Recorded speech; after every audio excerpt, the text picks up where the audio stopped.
लाडवा के पूर्व विधायक डॉक्टर पवन सैनी ने कहा कि आज के समय में महिलाएं किसी भी क्षेत्र में पीछे नहीं हैं।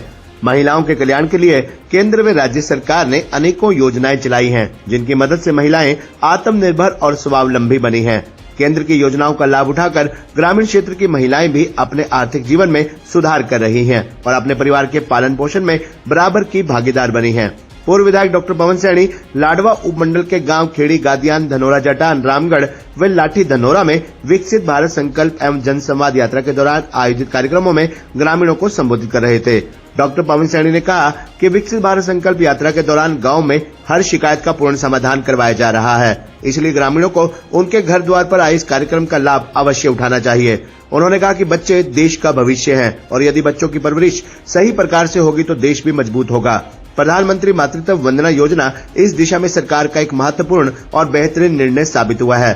जिन परिवारों की वार्षिक आमदनी 1,20,000 रूपए से कम है, उन परिवारों के प्रत्येक सदस्य का केंद्र सरकार व जिन परिवारों की वार्षिक आय 1,80,000 रूपए है, उन परिवारों के सदस्यों को प्रदेश की चिरायु योजना के तहत 5 लाख रुपए तक इलाज करवाने की सुविधा प्रदान की गई है।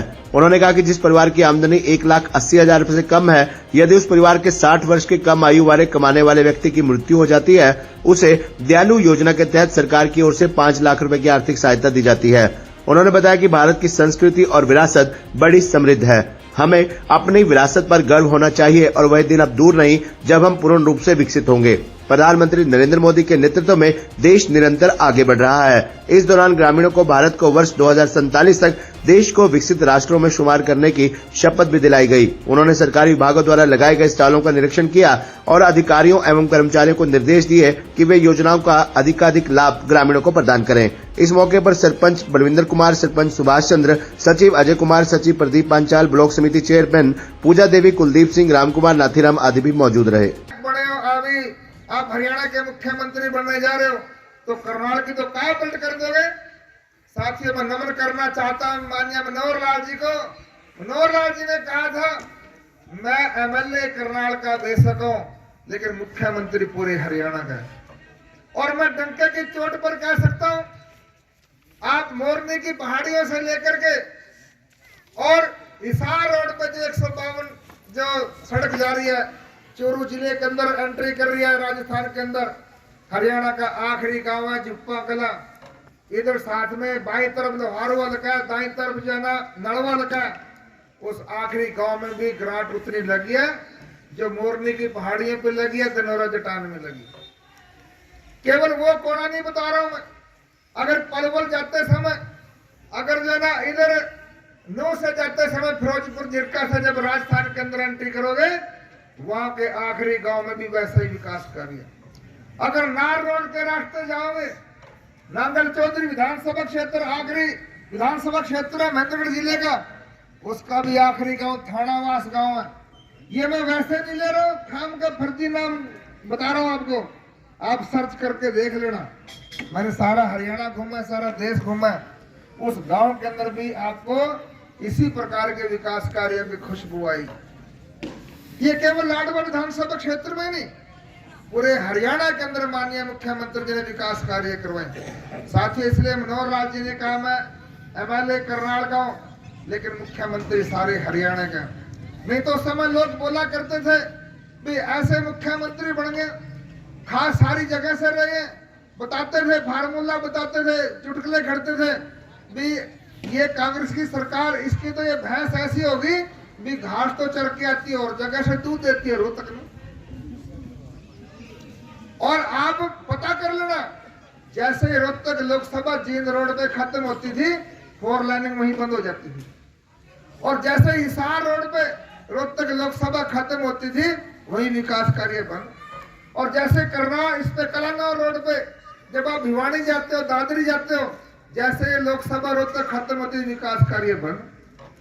और ऐसे नहीं, जब झज्जर से आप इधर रेवाड़ी जाते हो, जहां लोकसभा रोहतक खत्म होगी, वहीं विकास कार्य बंद। ये लोगों ने वो काम किया। लेकिन साथियों, माननीय मुख्यमंत्री मनोहर लाल जी ने हरियाणा एक, हरियाणवी एक का, ये सारा हरियाणा मेरा परिवार है, इसलिए सब हलकों के अंदर विकास कार्य समान रूप से करवाए। अगर मैं लाडवा हलका की भी बात करूं, हमारे पूरे जिले में कोई केंद्रीय विद्यालय नहीं था, 15 करोड़ की लागत से मथाना में केंद्रीय विद्यालय चल रहा है। हमारे लगभग 15 करोड़ 16 करोड़ की लागत से हॉर्टिकल्चर सेंटर जो ना ये फल केंद्र यहाँ पर चल रहा है, ये बनवाया है।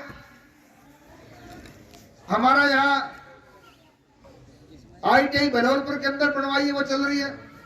उमरी के अंदर पॉलिटेक्निकल कॉलेज है। देश की 3री नेशनल इंस्टीट्यूट ऑफ डिजाइन लगभग 100 करोड़ की लागत से वो उमरी के अंदर बन रही है।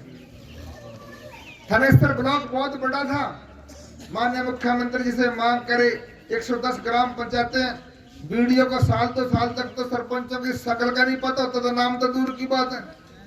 माननीय मुख्यमंत्री जी ने अलग से बीडीओ ब्लॉक पीपली बनाने का काम किया। जिले का सबसे बड़ा विधानसभा क्षेत्र लाडवा, लाडवा के उम्मीदवार चुनाव के समय कुरुक्षेत्र एडीसी के पास पर्चे भरने के लिए जाते थे। या सब डिवीजन नहीं थी, केवल छोटी तहसील थी और बड़ी तहसील के लिए लोगों को कुरुक्षेत्र जाना पड़ता था। साथियों, 2016 के अंदर जब प्रगति रैली लाडवा के अंदर के माननीय मुख्यमंत्री मनोहर लाल जी को मांगे रखी, साथियों पहली कलम से ही वो मांग को स्वीकार किया। आज लाडवा के अंदर पहले बड़ी तहसील बनाई है, तहसीलदार बैठता है, छोटा तहसीलदार बैठता है, सब डिवीजन बन गया, एसडीएम बैठता है, और साथ ही अब तो सप्ताह में एक बार कोर्ट भी लगती है, जज भी बैठता है। बबाड़ के अंदर पीएचसी को रेड करके सीएससी बनाने का काम किया। ये सड़क आपकी संजय गांधी इंदिरा गांधी ये जो नेशनल कॉलेज है, इसको 33 फुट की चौड़ी करवाने का काम किया। 4 लाइनिंग लाडवे की हद क्रॉस करी, पीपड़ी से लेकर के 4 लाइनिंग बीच में करवाई है, क्योंकि गडकरी साहब जो है ना पास करके गए थे। मैंने मुख्यमंत्री जी को कहा कि भी यहाँ दुर्घटनाएं बहुत होती है। वो कहने लगे गडकरी साहब घोषणा करके कि मैं वो जब करेंगे ठीक है आप कर दो। इसलिए पीपड़ी से लेकर के बीड़ मथाना तक और मथाना के अंदर नवारसी से लेकर बड़ तक 4 लाइनिंग बनवाने का काम किया। गांव के अंदर पानी की पाइपलाइन बिछवाई है। साथियों, अपने यहाँ कोई जो है ना स्टेडियम नहीं था, उसमें काफी समय लगा। लाडवा प्रॉपर में जगह नहीं थी, तो आपके यहाँ स्टेडियम बना, 2 करोड़ रुपए दिए थे। अब इसमें कुछ कमी रह रही है, क्या कमी रह रही है इसका सारा अधिकारियों से बातचीत करके इसको पूर्ण करवाने का काम करूंगा। जहां अगर गांव धनौरा चट्टान की बात करता हूं, कोई पुरानी गली हो सकती है, पाड़ का दोबारा बनाई जाओ। सुभाष जी बैठे हैं, कोई गली मैंने कच्ची नहीं छोड़ी, यहाँ पर सारी गलियां बनाने का काम किया। आपका स्कूल भी कच्चा था, आपका जो मंदिर में पगली साइड में वो बरामदा बनाने का काम किया। अब तो दो एक जो है ना यहाँ धर्मशाला है,